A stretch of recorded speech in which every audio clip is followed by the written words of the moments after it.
Welcome to Exploring Santa Cruz, a biweekly program on KSQD. I'm your host, Mathilde Rand, and my guest is David Warren. Our topic is artificial intelligence, or as it's commonly known, AI, and we're talking about AI and society. David Warren is a retired Cabrillo College digital media teacher. He has several responsibilities, including establishing programs for returning Vietnam veterans, learning disabled people, and developing one of the first adaptive computer labs for exceptional students. Welcome, David. Well, thank you, Matilda. I'm delighted to be here. What's your background and what led you to become involved with AI? You've already mentioned I founded the digital media program at Cabrillo and have been involved in it intensely ever since. And it's been a big part of my life in terms of things that I might write or the people that I might join with, and usually good social causes. I'm on the board of the Northern California Climate Action Group in the leadership group, and we're toying with what can be done with AI to empower what we're trying to do. When you started with computers, the internet was a big impact on our lives. And how do you see the connection with AI and its impact on our lives? One couldn't exist without the other, but AI portends to have much greater impact than, of course, we have to be connected, and it's a part of the whole electronic communication systems that we depend on daily. And it's just in its infancy, but already it has been embraced by millions of people, and we're beginning to see the fruits of that, and we're also beginning to see how it can be used for nefarious reasons. Mm-hmm, mm-hmm. When you and I talked, you said you hope that AI will influence us in such a way that we'll collaborate more. Can you expand on that? As humanity is facing a huge crisis, climate change, and really, it's very simple. If we really need to solve the problems of climate change, we need to collaborate on levels we've never experienced before. And I think that AI can be helpful in that regard, and we're just learning how it might be helpful. Mm-hmm. Collaboration is what your hope is? Absolutely. And at the same time, you have some concerns about nefarious uses. Give me some examples. Sure. Well, the example that I ran across yesterday was where you can use a certain AI app to take a recording of someone's voice and then be able to speak what words you want that voice to express. And in this case, it was a recording of a child, and it was used to make a phone call to a grandmother, and the voice was simulated the granddaughter's voice, and it was telling her that she had been kidnapped and they needed money right away. And so we understand from the article that there's been various versions of this type of thing that have basically scammed millions of dollars with people. Mm-hmm. It's scary. Yeah. I actually happened to watch 60 Minutes last night, CBS, and they had AI and its nefarious uses. And this was a situation where a grandmother got a call from grandson, and it just sounded like the grandson, right, that he had been in an accident, and to avoid jail time, he needed to have secretly get money to a particular judge, and it just went on and on and on. And so they were basically talking about real-life situations. And then they demonstrated that the producer of the host of the program, without her knowledge, got a message or got a phone call with the hostess' voice. And she said, I need to go to the Ukraine, and I need to know my passport's numbers. Give it to me. And so the producer did. And so they confronted her later, and she was totally embarrassed. She said, I should have known that. She would have never asked me for the number on her passport. But it is so easy Right. CBS was explaining to us, to get pulled into it. And there were scientists, there were people who are very well thinking and clear thinking. They all fell for the trap. Mm-hmm. And they actually showed some footage of the video doorbell, the Ring or whatever it is, where a young person was picking up money from people's homes. $9,000, $7,000, $11,000 to go to a lawyer, a so-called lawyer. And then, of course, they showed that this person who was on that little video, she got picked up and she is serving jail time right now. Wow. But the people behind it are not. Those are some of the nefarious uses. You have some other interesting observations about the ethical use. Tell us a little bit about that. What we're talking about is the need for regulation, mm-hmm. and that there are discussions going on right now that there needs to be a bureaucratic structure similar to the FTC to tackle this regulation, to make sure that we are educated and that we don't fall into these nefarious traps. And it should set guideline rules for what we can do and what we can't do. And that gets built in the AI itself. Mm-hmm. in better and better ways, such that AI itself gets more civilized and follows the rules. Because AI learns from its interactions with people. Right. And I read an article with an expert, and he mentioned that there are certain parameters within AI that AI will not do. If you ask a straightforward question about how can I destroy this power station, it will say, I'm sorry, I can't do that. But at the same time, the expert says, well, there are different ways we humans know how to say things. I think you mentioned something about prompts. Right. And so we can prompt AI to give us the bad information so we can do bad things. If we're clever enough, and I think that's what you're speaking to, is that, and, to a certain extent, this is kind of a jungle we haven't entered, but it is a product of our own making. Mm-hmm. The source of all of the interactions with AI is basically the history of digitized material in huge, huge amounts. And there's a certain history to it. And they're trying to catch up. 2021 is kind of the cutoff. They haven't stretched it up to date. So, of course, that's in progress, and it's going to expand the territory that we can interact with in terms of AI. But this is unplowed ground in many respects. And so as a society, we need to be keen and learn about its use and how we can use it for good purposes. Mm-hmm. And I think there's where the enormous power comes from. So let's talk about some of those. You asked me to look at this book by John Durr. It's called Speed and Scale, an action plan for solving our climate crisis. Right. And basically it's not only John Durr, but a series of authors who are making recommendations on the steps that we can take to solve that problem. Mm-hmm. Without going into that in detail, the other major thing is that John Durr has donated $1 billion to Stanford University to establish a climate change school, not just a department, but an entire school. So they are taking it very seriously.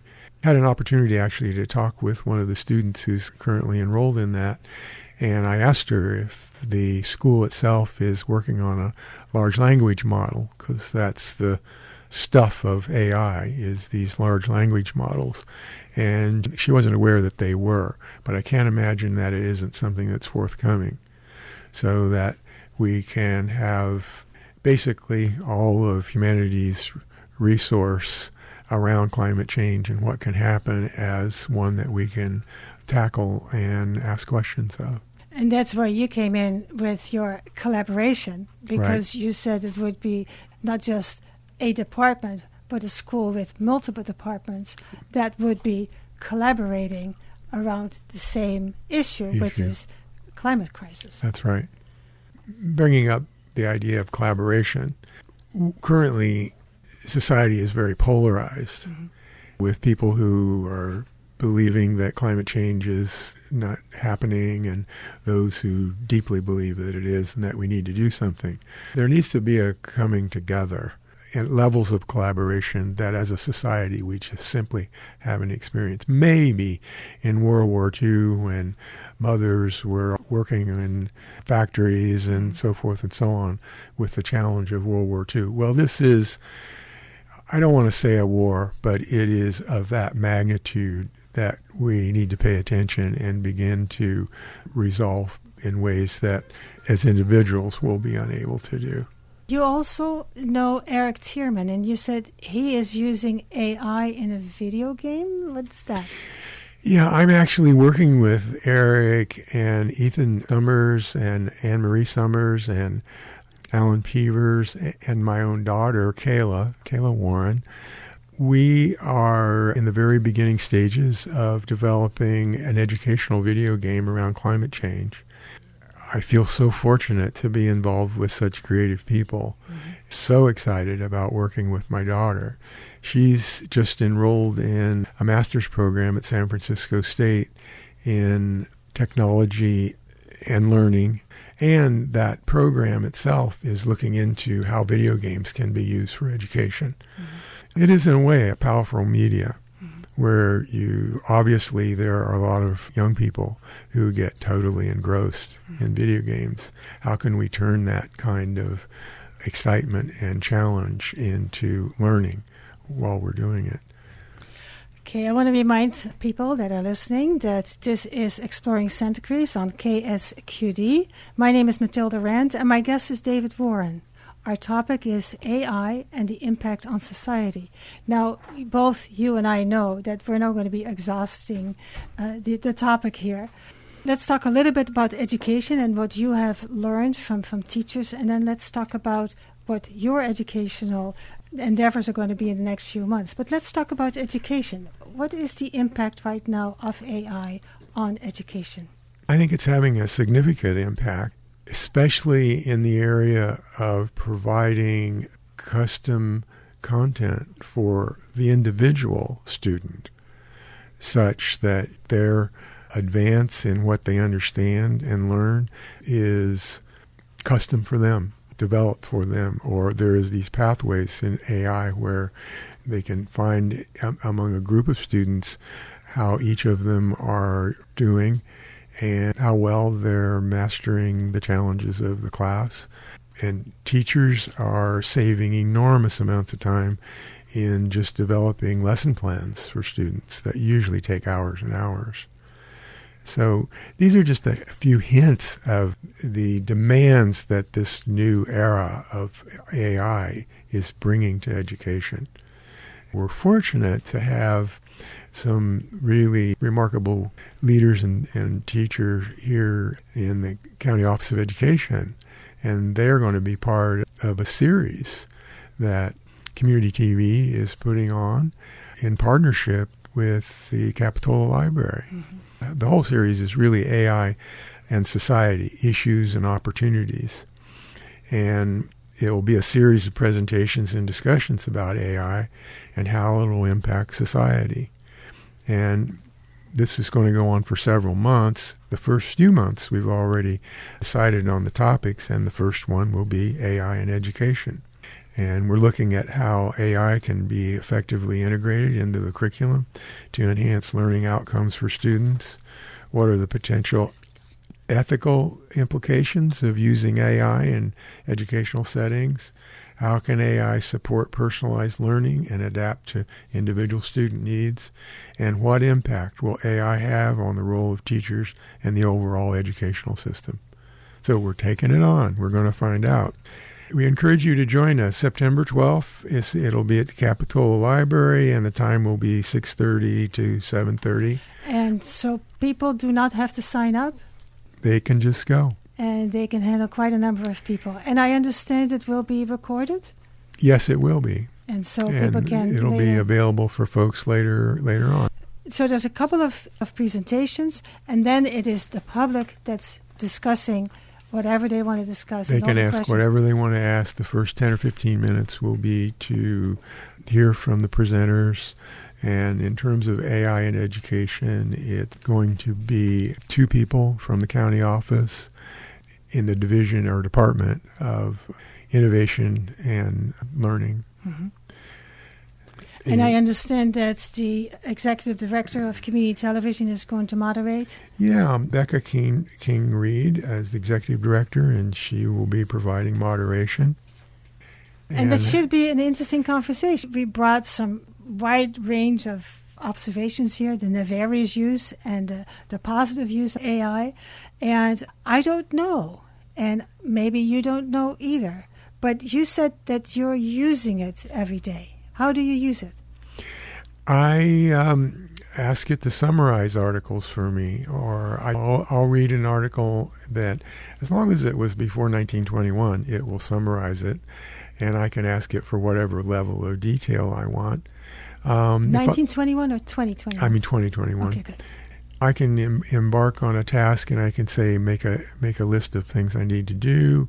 I can ask it for an outline on something that I'm thinking of, and I'm constantly querying it regarding, especially my work with the Elders Climate Action, regarding how can an organization use AI to its greatest impact. There's a variety of ways, and so it's like an exploration for me. Actually, what you sent me was you went to ChatGPT and you say, hey, I am going to do a 30-minute radio program. What should I mention? And then it gave some very good suggestions. It's kind of generalized, and there wasn't too much information there, but it talks about ethical implications, impact on jobs, education, government regulations. It talks about, but not later on for the most important one, which I like, is transparency and explainability, but didn't mention it in the most important one. And it also mentioned briefly bias and fairness, but it didn't say that you definitely should talk about that. And then, of course, AI in healthcare, creativity, and there's a whole list of things. So it's kind of interesting that you did that, and I understand that's very helpful. I found it a little bit on the weak side of in-depthness and stimulating my thinking. Mm-hmm. I did read another article that Becca actually gave me by this great interviewer and this expert in AI. And there's one thing I learned which I really, really thought was very important. I learned a little about the large language models, which I kind of see as like parameters in which AI is functioning. Large language model algorithms look for what words follow a given word. Mm-hmm. And then they put them together basically in sentences that are commonly used. That's how the algorithms work. Right. And so then what he mentioned was that there's a lot of interesting information that comes out, and AI brings it with great confidence that this is the way it is. But then he was juxtaposing how Google searches go. Like, we ask specific keywords, and then they come up with all kind of options, and we just have to pick and choose of what we want. And so he said, what AI at this point is not doing very well, or at some point not at all, is checking its own information. It brings it as very confidently, this is how it is. But then if you go search by keywords and then check the articles that they quote, which may or may not be true articles, it may have made it up, check the information. And I thought that was most interesting that this expert said that there's always us doing critical thinking. We cannot be swept up by what AI is telling us or giving us. I like it that it gives you an outline, but I bet you, David, there's you behind there and said, well, so this is how this is, and that connects with that, so I'm going to use this. Your critical thinking is right there with you. Absolutely. And that's what I am wondering. As a teacher, I always taught my kids critical thinking. Sure. that is, I think, one of the most important things we can do as teachers. Absolutely. I can tell you all kinds of things. It's not, open up your mouth and I shove in the information and the knowledge, and that's how it is. No, now digest it and interpret it with your own critical thinking skills. Yeah, I don't think of AI as a being, that's interacting with me necessarily. Like the internet, it is a reservoir of human knowledge and activities. In one instance, I asked it to give me a list of all of the environmental groups in California, and it listed them. And I didn't see the Northern California Elders Climate Action Group on there, and I asked him, well, aren't you aware of this? And it apologized, which I thought was cute. You still are basically interacting with a moron who's using these AI algorithms, and it's imperfect. Yes, it's impressive how the expanse of information that it's going through and how quickly it can compose. But it's up to our critical thinking to critique it and say, yes, but give me more information, or cite the references you used to deliver that to me, or those kinds of questions to keep on top of it. Yeah, there has to be basic information that's being gathered, that is being stored, and then the next level is getting it out, and then the third level is, what does it mean? Is this correct information? And what am I going to do with it? I think it's a great challenge to us people to work with it if that's what we want. But I think that people will very much be interested in meeting at the Capitola Library on September 12th at 6:30 Yes. and talk about AI in education. And then come the following month in October, and then the following one in November, to talk about AI and democracy. Yep. And in November, it will be creativity, and who knows what else. AI and journalism is probably going to be a topic. Oh, good. So we're not done yet. Now, can people contact you if they want to? Sure. Or do you want them to come to the Capitola Library and meet you there? They're welcome to do either. Okay. How would they contact you? My email address, I would assume. Which is dwarren@knowledge-arts.com. Okay. dwarren@knowledge-arts.com. David Warren, thank you so much. Is there any final thought that you want to share?